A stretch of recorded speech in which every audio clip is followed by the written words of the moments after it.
And Nitai Gaur Hari Bol.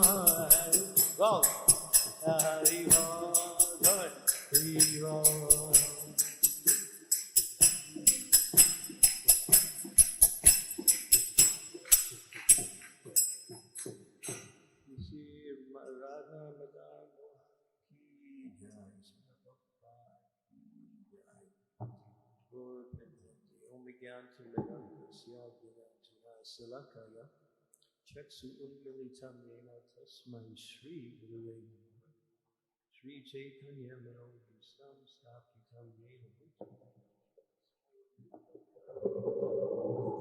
Swapadantikam Om Vishnu Padaya Krishna Krishnaya Bhutale Srimati Bhakti Vedanta Swami Namine Namaste Saraswati Deve Gaurvani Prasharine Nirvise Sasuni Vari Pasyatya Nisutare Pancha Kalpa Tu Vishcha Kripa Sindhu Devacha Patitanam Pavanebhyo Vaishnavebhyo Namaho Namaha Sri Krishna Chaitanya Prabhu Nityananda Sri Advaita Gadadhara Shivasari Gaur Bhaktivinoda Hare Krishna Krishna Krishna Hare Hare Hare Rama Rama Rama Hare Krishna. So today is the second half of the seminar or presentation on why it is important, even more now than ever before, to read and study Srila Prabhupada's books. So we did 33 slides. There are 65 slides altogether. So we'll do the remaining slides today, and tomorrow we'll go over some of the essential points and add a few other points to a more recapitulation of the whole presentation. So what was yesterday's essence was we explained that there are 4 generations, Prabhupada's generations, his disciples, the disciples of his disciples, and the disciples of his disciples' disciples.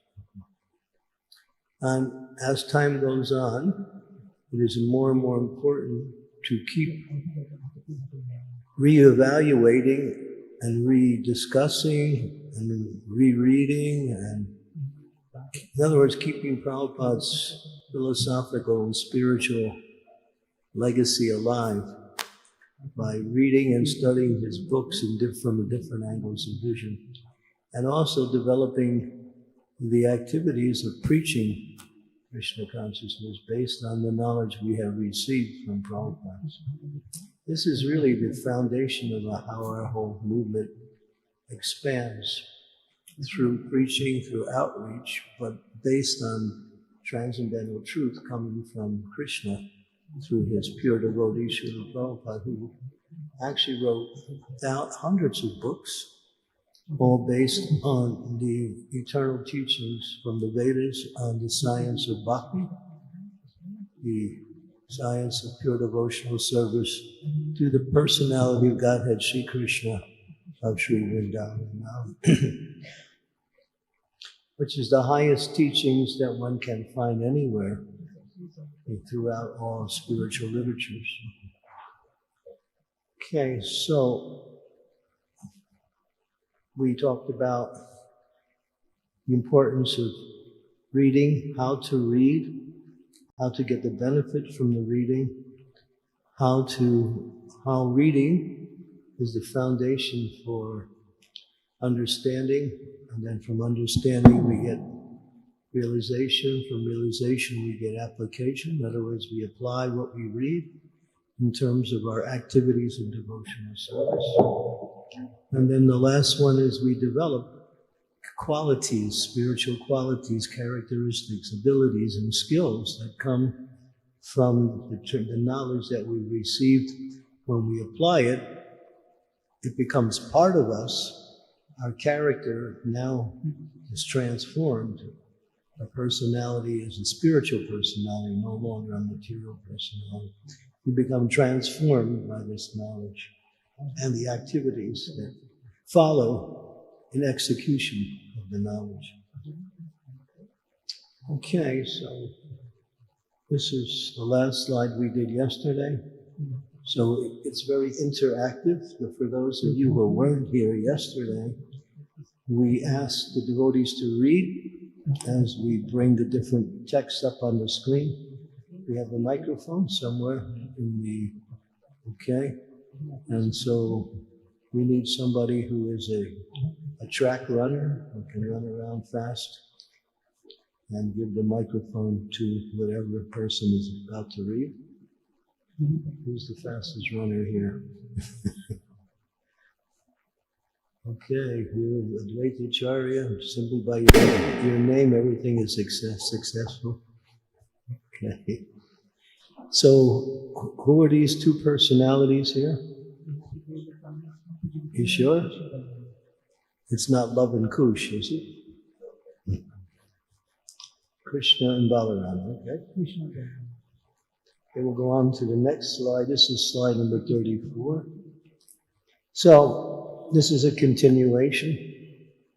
So, someone read. Personal application. What does this have to do with you? To apply the Krishna conscious theology with reference to your external practices and internal development, so as to develop appropriate Vaishnava qualities and behavior. Yeah. So to apply the Krishna conscious theology. So what does it mean, Krishna conscious theology? Who can give some understanding? What does it mean to say, what is Krishna conscious theology? Okay, I'm giving the microphone. Different practices mentioned in scriptures like chanting the holy name. Okay. Different practices which are mentioned like 9 limbs of devotional service. Those things. The process of bhakti. Theology is more about our understanding of the nature of this, the absolute truth. The practice itself is mentioned as separate. Your external practices, your internal development. So understanding the theology means understanding the nature of God, or the nature of God that was given to us by our acharyas, and applying that understanding to our 9 limbs of bhakti, to our purification of our heart. And what is the result?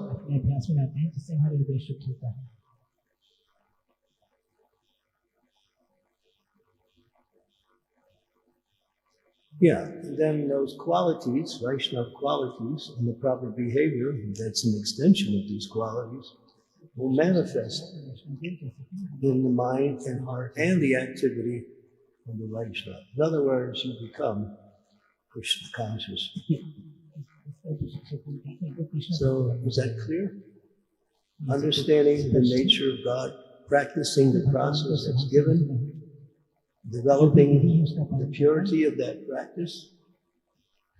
The result is we develop Vaishnava qualities. We develop proper Vaishnava etiquette. All of this is a process, okay? Personal application. So what does this knowledge have to do with you? It brings you to this level of understanding.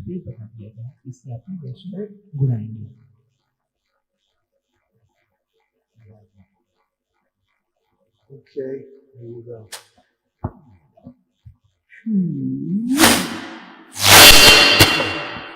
Okay, someone read. Simply quoting verses like a parrot will not be very much beneficial. One must apply Jnanam Vijnana Sahitam. So we must know the Vijnan, how practically that is taught by the Goswamis.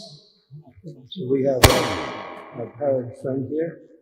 What is he saying? As a person puts on new garments, giving up old ones, the soul similarly accepts new material bodies, giving up the old and useless ones. So even a parrot can learn that.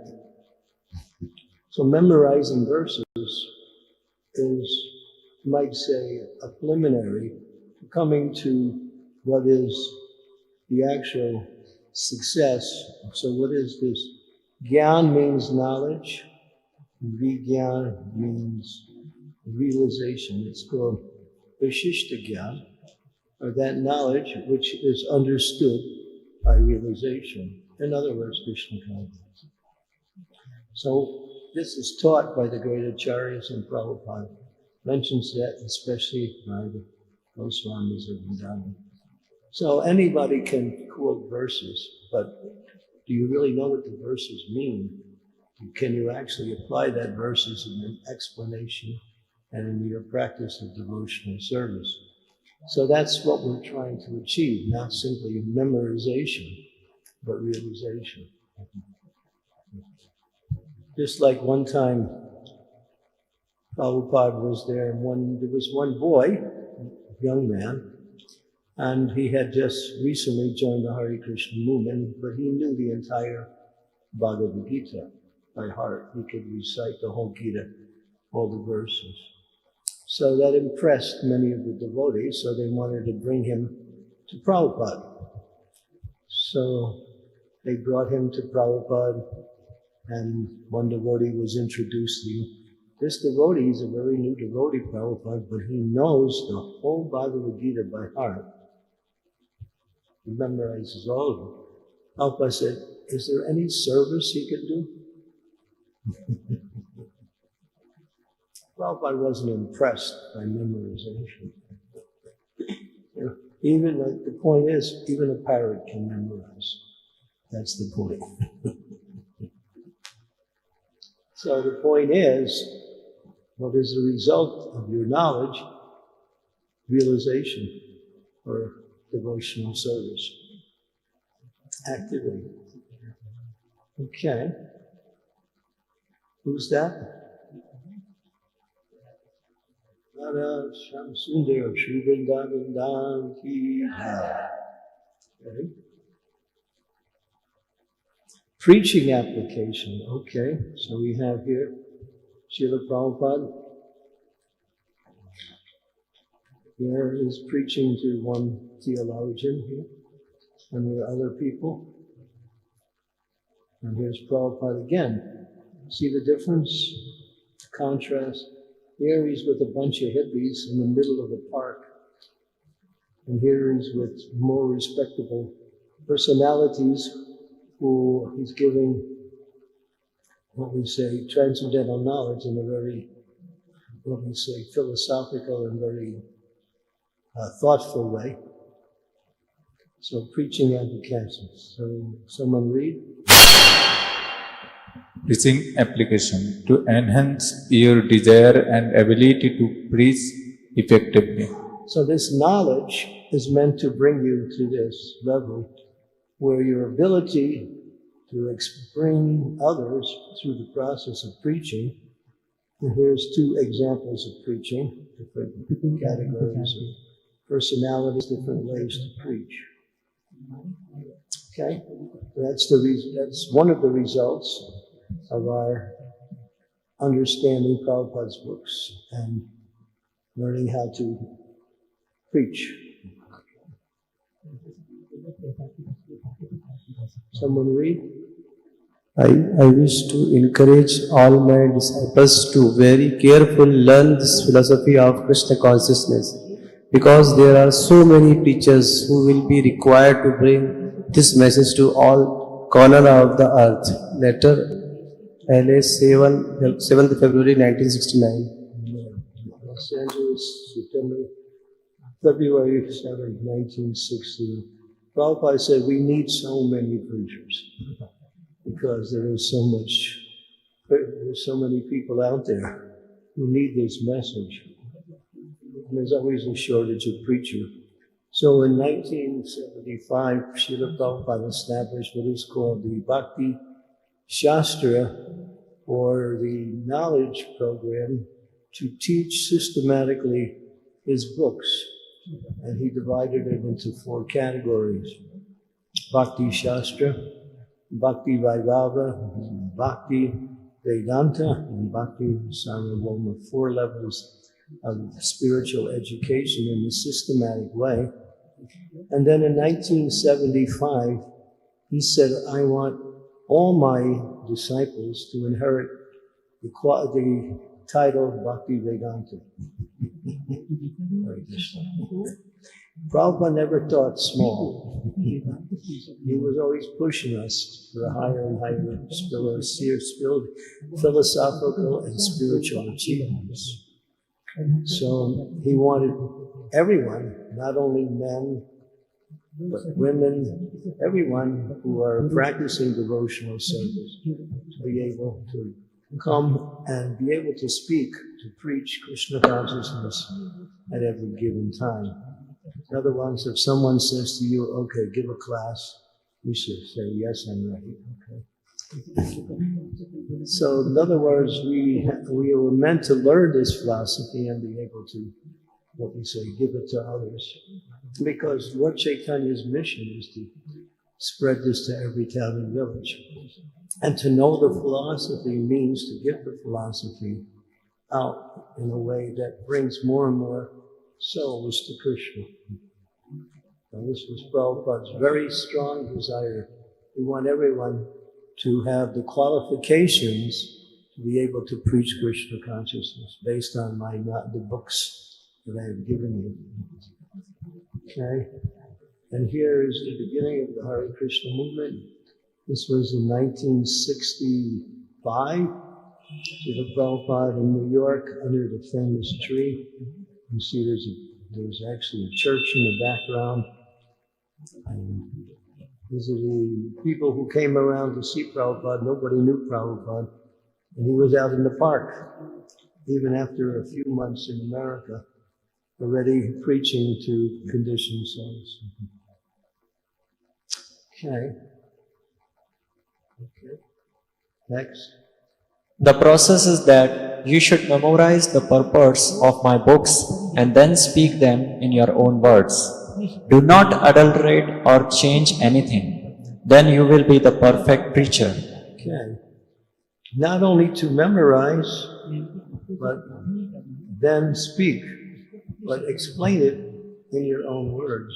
Of course, we can repeat what Prabhupada said, that is nice. But by explaining, having the qualifications to explain it in your own words, then you can understand how this knowledge can be applied in any situation that you find yourself in. So this is one of the qualifications of becoming a preacher, to not only read, understand, but explain in your own words.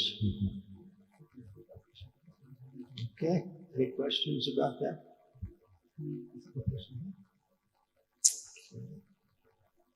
Next. Theological application. To help create learned Vaishnava theologians who are expert in assisting the society through application of Shastric knowledge to a wide range of personal, social, moral, topical and theological issues. Yeah, not just philosophical knowledge based on theological, but social, moral, various topics, that how it relates to all categories of society, how it applies to politics, how it applies to, education, general education, how it applies to economics, all aspects of society, connecting this knowledge through various categories of social, moral here and theological issues. And you see Prabhupada, he's meeting important people in the world and explaining his philosophy. Okay, any questions? ISKCON Ujjain. Okay, the next one. Someone read? The Bhagavad Gita is spoken by the Lord so that human society can be perfectly organized from all the angles of vision, politically, socially, economically, philosophically, and religiously. From any point of view, human society can be reformed by the Krishna consciousness movement. CC Madhyam 19.16. As Prabhupada said, we are not a religious movement. We are a movement for the transformation of the whole society towards spirituality, injecting spiritual principles into all aspects of life, and it's here you can see politically, social, economically, philosophically, religiously. When Prabhupada was speaking, he said, I came to turn the whole society upside down. He made some strong statements. I wanted to bring everything back to the essence as explained in the Vedas and as is explained by the Acharyas. How all of these different aspects of human life, when connected by philosophical and spiritual principles, also become Krishna conscious. So it's interesting. Some people say we shouldn't get involved or these activities, not directly, but through the knowledge. By supporting, we can speak what is the perfect political arrangement, what is the perfect social arrangement, what is the perfect economical arrangement, what is the perfect philosophical knowledge, what is the perfect religious type of practice. All of that can be done through Srila Prabhupada's knowledge, the books he gave us. And he wanted that to. Those of you who are very much in tune to listening to Srila Prabhupada's lectures spoke about all these topics. Of course, when he spoke about the Mahabharata and the Pandavas, it was very political. And he also spoke about economics. He explained what is modern day economics compared to what is the ideal state of economics. Everything. So, therefore, people think we're just another religious movement, but we have nothing to do with religion. We are a spiritually cultural organization. Spiritual culture. The essence of all activities is the basis of spiritual teachings as it's applied to all of the categories of human society. This is very important to understand. Any questions about this? Yes. Hare Krishna Maharaj. And nowadays there are many courses on Bhagavad Gita interpreting Bhagavad Gita shlokas as some business principles. So how do we see that in light of this statement?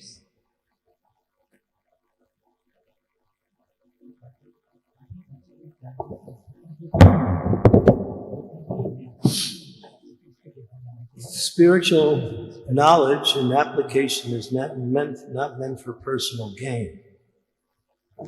So, but you might say when devotees are doing business or doing some kind of commercial activity, then that is Krishna conscious, because the results are for Krishna. The results are to develop the social and financial basis that is necessary in order for the society to, what we say, propagate or proliferate itself. So, but when someone takes it up for a personal gain, that is fruit of activities, that's in the mode of passion, it's not devotional service. So, there are devotees who have explained that this knowledge in the hands of the wrong people is dangerous, because they can use it for their own advantage, and they can use it to exploit people also. So that's why Krishna says this knowledge is the most secret of all secret. Why? He gives it out to everyone, but at the same time, only devotees can understand it. Only those engaged in devotional service can understand this knowledge. Others can speculate, but that's as much as they can do. So when it's used for personal gain, then it's within the category of material energy or mind. But we can do Krishna conscious business, right? We're selling books out there, right? We're also selling other things, paraphernalia. So, but we use the money, right, not as a personal gain, but to support the process of Krishna consciousness by expanding the different projects. Because money, or you might say wealth, finances, is required. If we were living in a society that was differently organized, there wouldn't be so much unnecessary. Everything would be done by trade, and rather than some kind of, what we say, financial designation of wealth in the form of what they call money, which is just useless paper. So, but we have to work in such a way that we need some finances in order to propagate our activities, to stabilize our needs. All of these are there. So when it's done with that reason, then it's Krishna conscious, then it's spiritual. Is that okay? There was another question somewhere. Also, I thought I saw another hand. No? Okay. Hold on to the next one. Who's that? Who knows where that is? Alachua? You're right. It is. That's in Alachua, the installation of Krishna Balaram.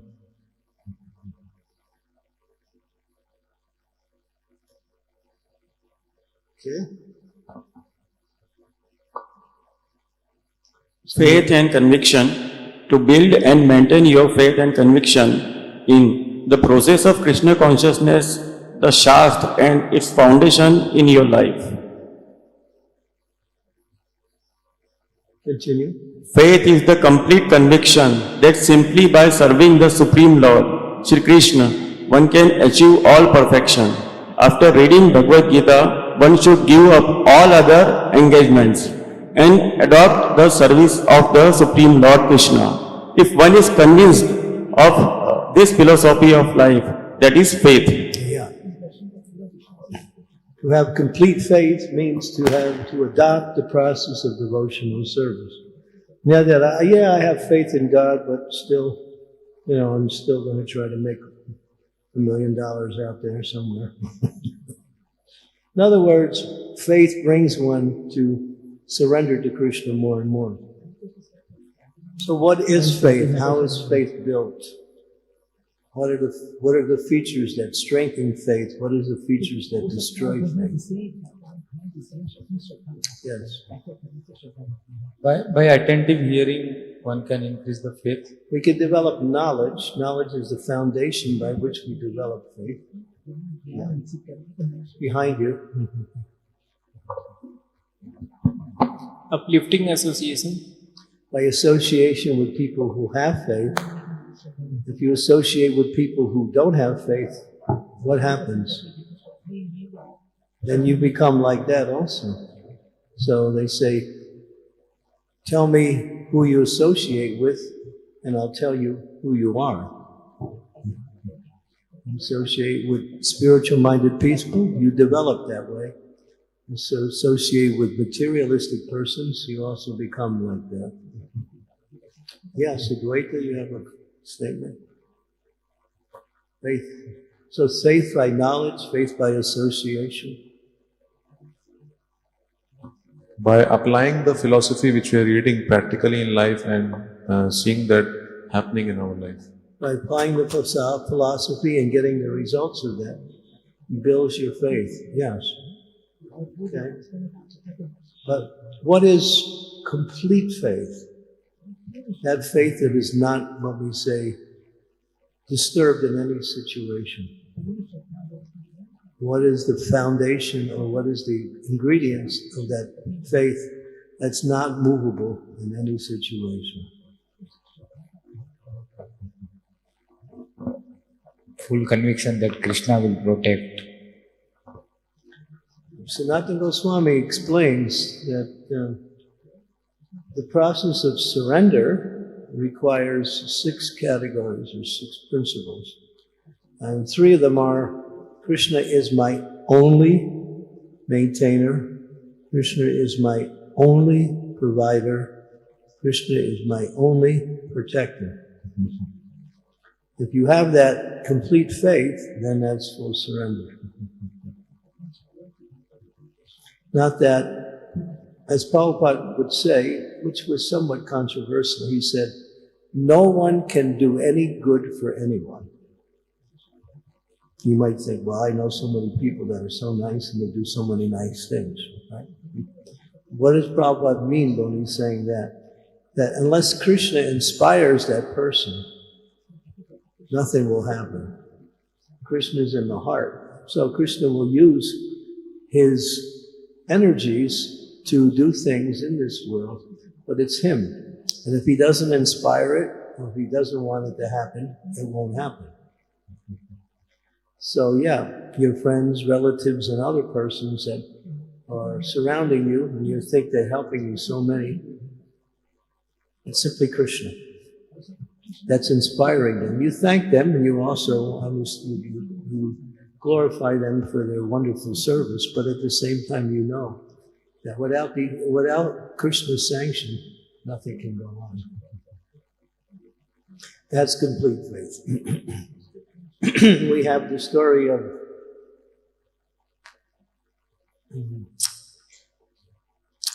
Srivas Pandit. So Lord Chaitanya said to Srivas Pandit, Srivas, you have a big family and you don't do any work, no occupation. How do you live? How do you maintain your family? Srivas responded in a very unusual way. He went like this. That was his response. Krishna, Lord Chaitanya said, what does that mean? And then he explained. Srivas said, one day, if Krishna doesn't take care of me and my family, clapped his hand. Second day, if Krishna neglects us, doesn't give us any food, claps his hand. Third day, if he doesn't give us anything, then I drown myself in the Ganga. When Lord Chaitanya heard that, he was so happy. And he roared so loudly, the universe shook. He said, Srivas! Even if Lakshmi, the goddess of fortune, goes from door to door with a begging bowl, there'll always be food in your house. Why? He had faith that simply by surrendering and serving the Lord would take care. Do you have that faith? Hare Krishna. I say, don't quit your job unless you have that faith. But if you have that faith, welcome home. Yeah. So that faith has to be there. Otherwise, you won't be able to maintain the proper consciousness. So that faith comes by association, by knowledge, by experience, and especially by association. That faith becomes. So faith is the principle that moves you from one level of Krishna consciousness to the next.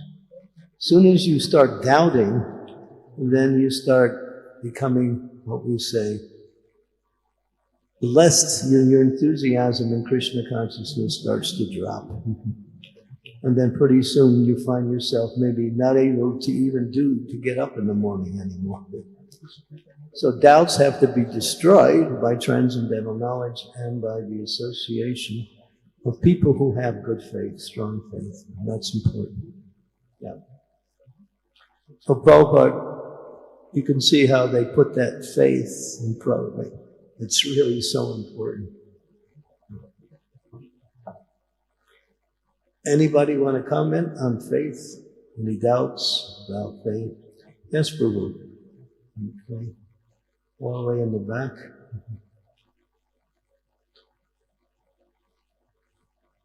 I have faith that after this class there'll be prasadam. Thank you, Maharaj. As the question is in the beginning, sometimes the devotees, they manifest faith. It's very difficult to identify whether it is real faith or it is sentimentalism. And sometimes in the beginning stages, devotees take very big decisions based on their sentiments towards Krishna. But in future, when some problems comes, then their faith gets shaken up and they reverse their decision. They blame the situation, they blame the devotees or someone who's guiding them. So how to identify and how to help the devotees in that way? Well, that kind of faith is circumstantial. That in a certain atmosphere, in a certain association, that faith is there. But if that would change, in other words, say they would be out distributing books, they might find that their faith is a little bit less because they don't have that support that they normally have. So that means that knowledge hasn't taken root in the heart yet. It's simply in the mind. So if they continue and are willing to accept any situation without deviating in their Krishna consciousness, that means that faith is what we say, firm faith, or it's called Shraddha. Shraddha means faith that's not movable in any situation. So yeah, we see that. People come, they're very enthusiastic, and it goes on for some time, but then you ask them to do some service, and then it gets a little shaky. They don't want to do that service, or if they do it, they feel unsure about themselves, about the service themselves. So yeah. Is that okay? Clear? It's circumstantial faith and not what we say firm faith. So Maharaj, in those stages when devotee is showing that circumstantial faith, should we tell them that this is not good and your faith is not firm faith? Because they get hurted. Many times if we tell them, they think like, we don't have faith, they have faith. Rather, we are trying to deviate them. So how to help them in those situations?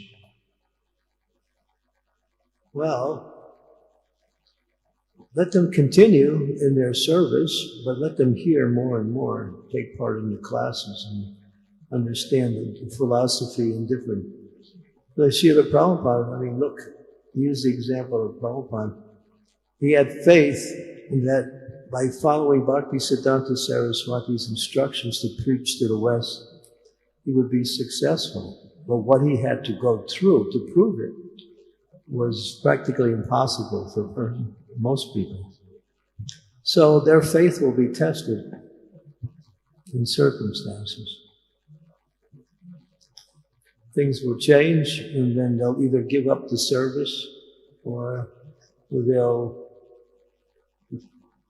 refuse, either give up the service or refuse to somehow or other continue doing the service that they're doing. Because even sometimes devotees find themselves that, well, I'm not inspired. I don't feel enthusiastic today. I'll just take a day off. That means there's no faith. Or little faith. So when the modes of material energy change and it affects people in different ways, when circumstances change and people are not seeing the ideal circumstance, then that means their faith hasn't come to that point yet. So you can test them, give them some service that may be a little bit difficult. And Prabhupada would do that. Test devotees' surrender, their faith.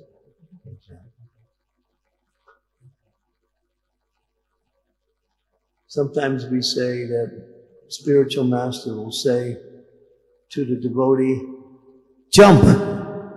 And the devotee says, how high? That means that's firm faith. Jump? Oh, why should I jump? That means no faith. Or little faith. Or as Prabhupada said himself, my spiritual master is wrong, but he's right.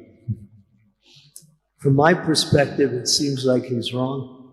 I'm using my own limited intelligence to understand. Therefore, I need to understand it from the proper perspective or with the right kind of knowledge. So yeah, that, like Prabhupada said one time, people say, you know, what happens if everything you're doing in Krishna consciousness and there's no reality behind it. Krishna is not there, there's nothing. They challenge us like that. We say it doesn't matter because just by doing Krishna consciousness, it's fun. Even if nothing is there. Still, it's a nice experience. And even the materialists, even if there's some benefit from what they do, they lose it in time anyway. Now that's faith. Even if Krishna is not there, he is there, there's no question about that. That means that faith is complete. But even if you can't see the results of your activities or don't understand the results of your activities, you still accept the theoretical principles that inspire you to do the activities, then that's faith. You're giving me a service, it's too difficult, or I don't know what the results will be. Maybe I should do something different. That means the faith is not strong. So, for those, you're in a position of leadership, so it's good, because Prabhupada would test the devotees also. So as representatives of Srila Prabhupada, who are what we say the temple leaders, they can also push the devotees a little bit farther than they're willing to be pushed. It's good. It helps them to understand more, to surrender to more, to get more knowledge, to become more detached. We should, Prabhupada said, I am pushing you and you have to push others. He's talking to the leaders. I am pushing you and you have to push others. You know from your experience of your spiritual master, he pushed. Right? He really pushed. And that's why there's so much success. Because if you don't push, people will stay, I would say, get complacent. Prabhupada said, I'm always giving you more and more challenges. We should also do that as leaders, challenge by giving more and more opportunities for service, more ideas how to expand Krishna consciousness. Bhakti Charu Maharaj he was exemplary in that area. Always thinking how to give Krishna consciousness in so many different ways. I remember he created this one program, was a boat program, taking a luxury liner and going from country to country in a boat, doing Harinam. I went. We started in London, we went from different places in the UK, and we went to Spain, we went to France, and every place we landed, we got off and we did Harinam. We met so many people, actually made so many wonderful contacts, and it was an experience.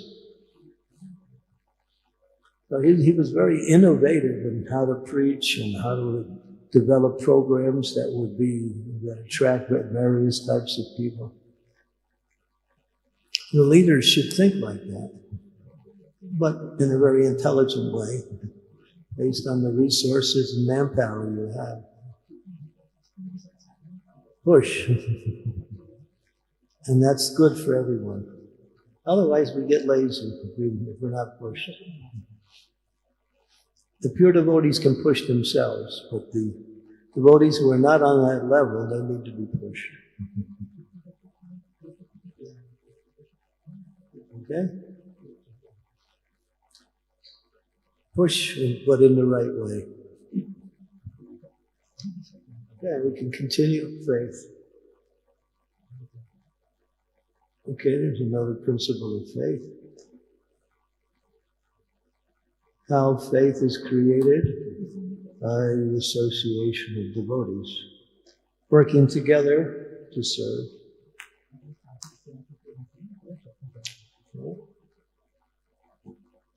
Okay. Here's an example of faith. Someone read? Queen Kunti prayed, I wish that all those calamities would happen again and again, so that we could see you again and again. For seeing you means that we will no longer see repeated births and deaths. Srimad Bhagavatam 1.8.25. So why is she praying for calamities? Do we do that? We want everything to go, what we say, smooth. She's praying for calamities. Why?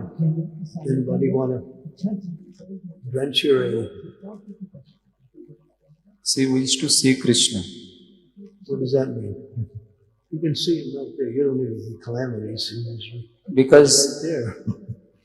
when calamities came, then Krishna was there to help them. So she was praying to Krishna that if calamities will come, he will be there. So We can see you again and again, yeah. But what she's saying is that without calamities, we get lazy. We become, what we say, what's the word? Complacent, yeah, complacent. Calamities help us to, what we say, wake up and work in such a way that we have to deal with these calamities, but in line with Krishna, it brings more and more realization, brings more knowledge, brings more detachment.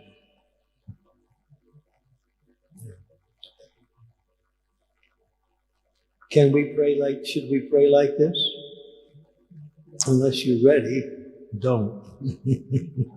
Because Krishna will say, oh, very good. I'll give you some nice calamities.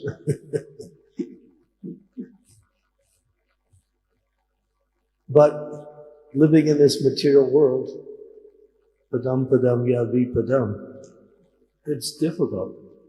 No, there was always difficulties coming by way of the material energy. If we can stay steady in our devotional service despite the ups and downs of the material energy, and that's firm faith. Right, Sri Devi? Okay. Yeah, okay. Give her the microphone. She wants to share something recent. Thank you, Guru Maharaj.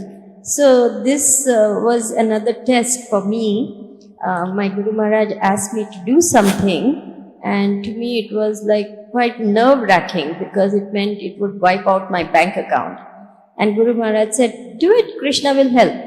I immediately agreed, but after that I was shivering and shaking. How am I going to do this? How am I going to manage? What's going to happen?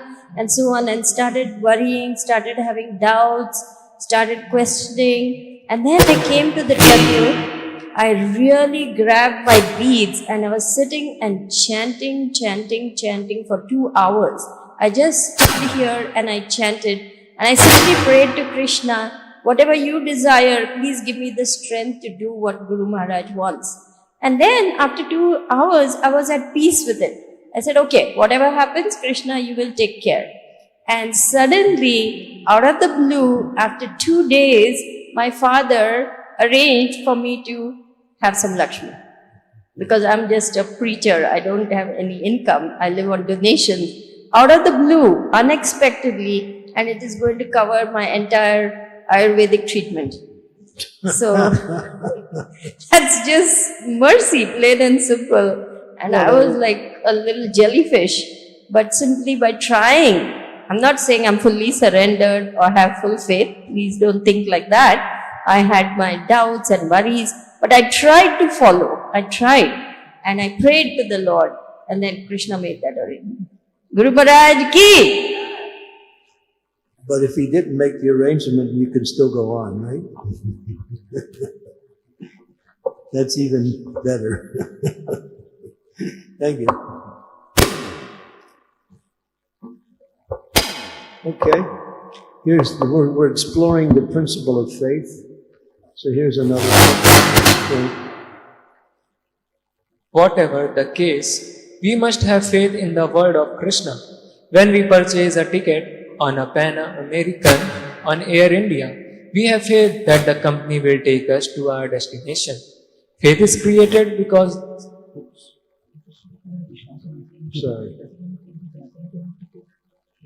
Faith is created because the company is authorized. Our faith should not be blind. Therefore, we should accept that which is recognized. Yeah, using the analogy of how when we get on an airline and we think, we don't know the pilot, we don't know his background, but still we have faith because the company is authorized. And then that same understanding is understood in relationship. We have faith that the spiritual master is the representative of Krishna and he's acting on behalf of Krishna.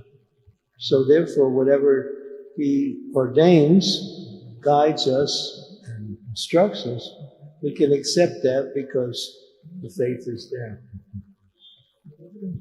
So the point is to develop that faith.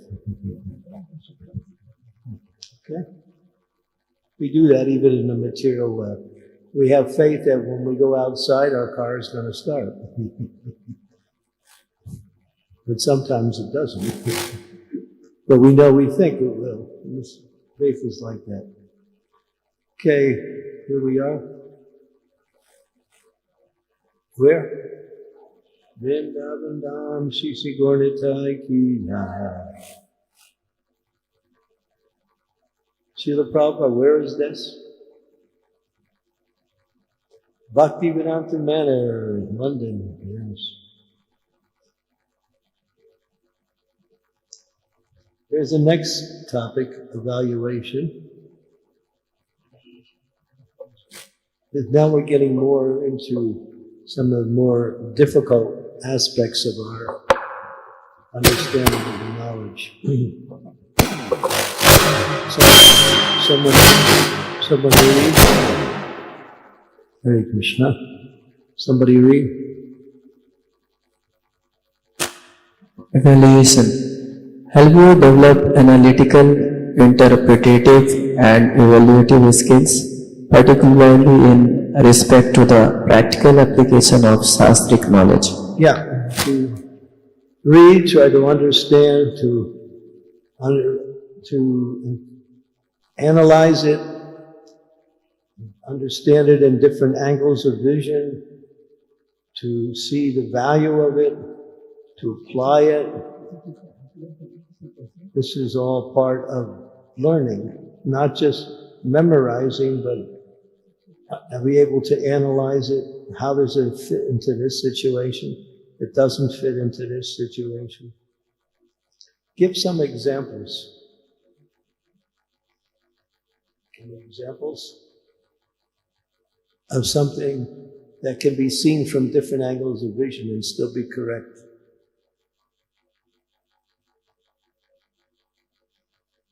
Any example? Okay, it says stool is contaminated, right? So if you evacuate, you have to take a bath. Or if you touch stool, you're contaminated. But then again, the stool of a cow is pure. So when they say stool is contaminated, that means it's not an absolute principle. There are exceptions. So you have to know the different exceptions. How to preach according to time, place, and circumstance. If you're preaching to some people on the outside who say are corporate executives, you don't talk about Radha Krishna's pastimes.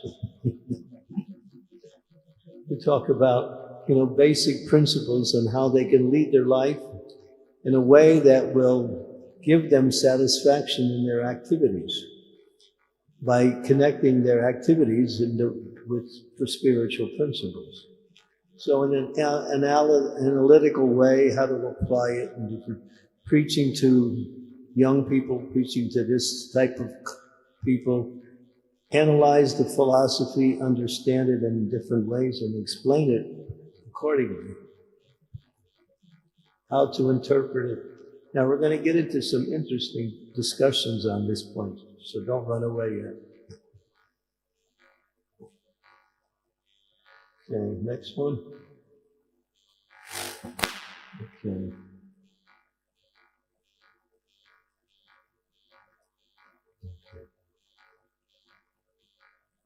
Ready? Someone? The ability to give advice, counsel, etc.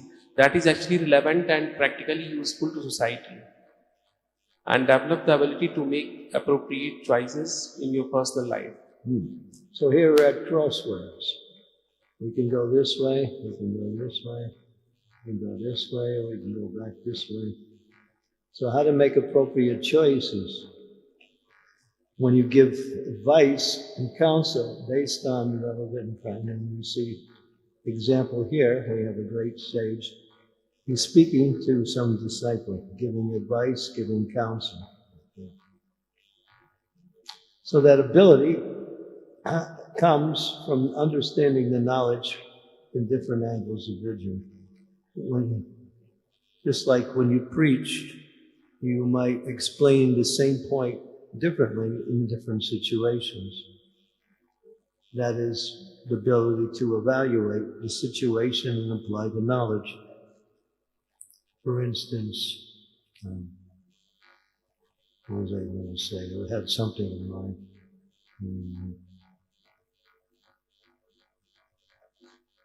Forgot it. Anybody can give us some example?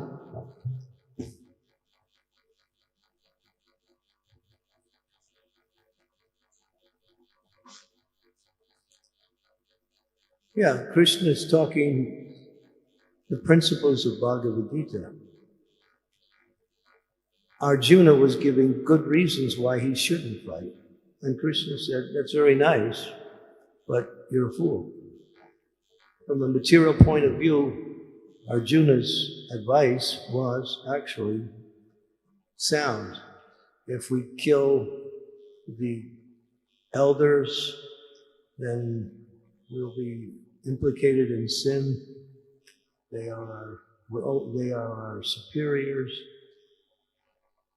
If we kill many soldiers, then the women will be unprotected.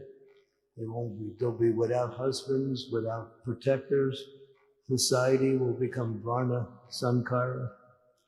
So and Krishna listened to all of his.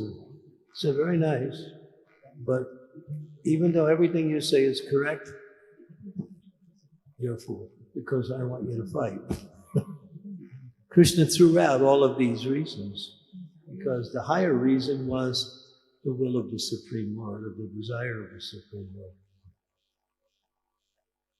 Okay?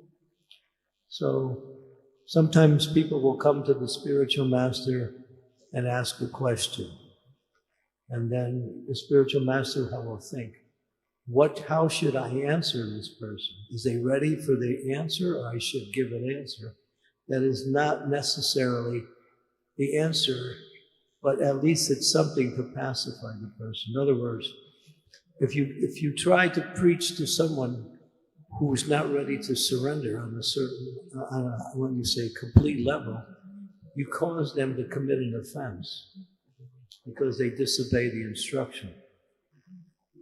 So the spiritual master has to discriminate how he gives that knowledge according to the candidate that he's giving that knowledge to. Sometimes discrimination is impossible.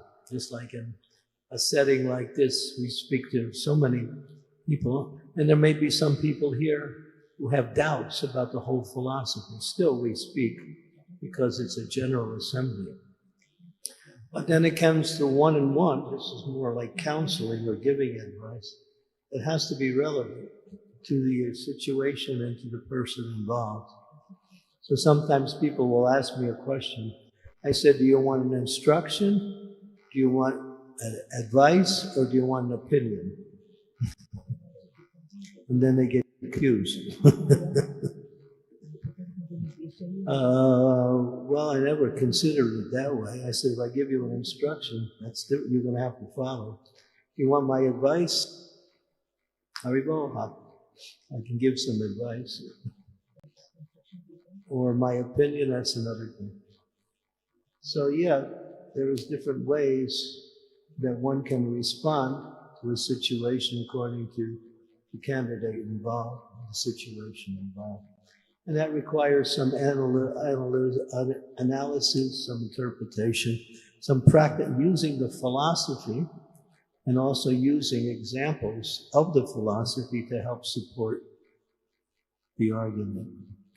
Well, we know that by chanting the holy names of the Lord, we purify the heart, Chaito, darpen, and margin. But then it says that one who's chanting with offense, they can chant for millions of years and never get the benefit. So then again, that same thing, this chanting will work or not work, but then there's conditions by which it works and it doesn't work.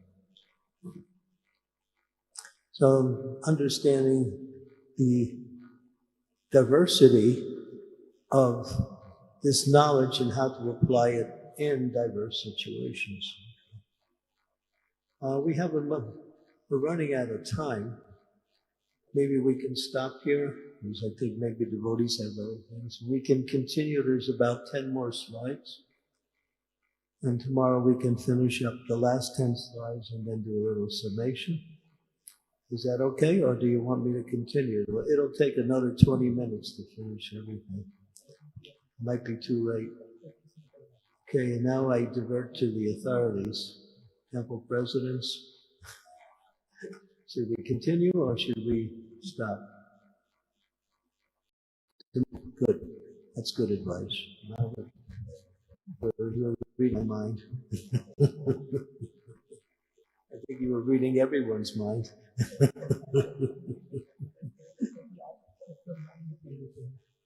So, okay. So, yeah, so it gets even more analytic. You'll see some really interesting exercises that come up to test your intelligence.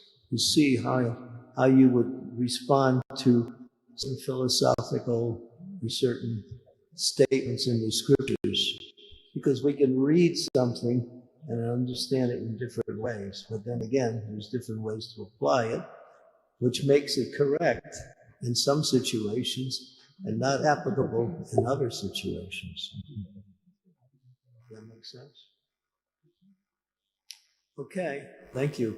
So we'll continue tomorrow with the remainder of the presentation. It's all about how knowledge is to be understood and applied, and how the qualities of a Vaishnava develop through transcendental knowledge. Thank you very much. Mataji, you have a question? Okay, just one last thing, and then we'll end here.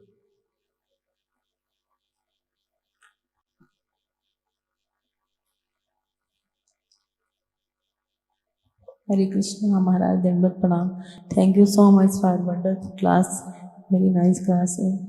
मेरा बहुत general सा question है कि जैसे हम शास्त्र पढ़ते हैं और उसको मतलब बताने की भी कोशिश करते हैं और वो फिलॉसफी समझ में भी आ जाती है, लेकिन जब हम किसी को बताते हैं तो उतना ज़्यादा मेमोरी में रहता नहीं है जितना रहना चाहिए.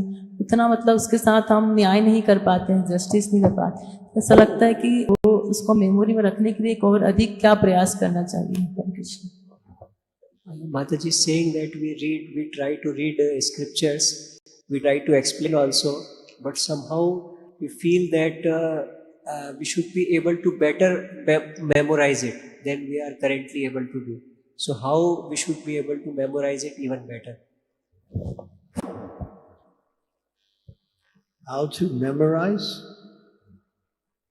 How to remember?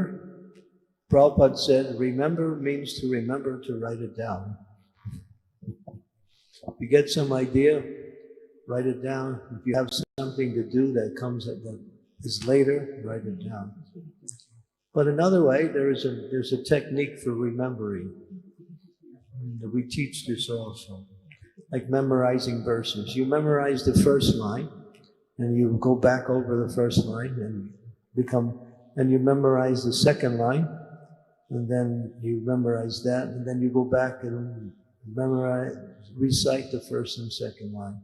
You memorize the third line, and you go back and recite first, second, and third line, and you finish in the same way. So if you try to remember the whole verse at once, it's very difficult. So remember line by line and go back to each beginning. Each time you add a line like that. And that's the way to memorize verses. That's just a technique. You can do that with Shastras also. Okay, thank you very much. Srila Prabhupada ki jai. Srimad Bhagavatam ki jai. Transcendental knowledge ki jai. Srila Prabhupada's books ki jai.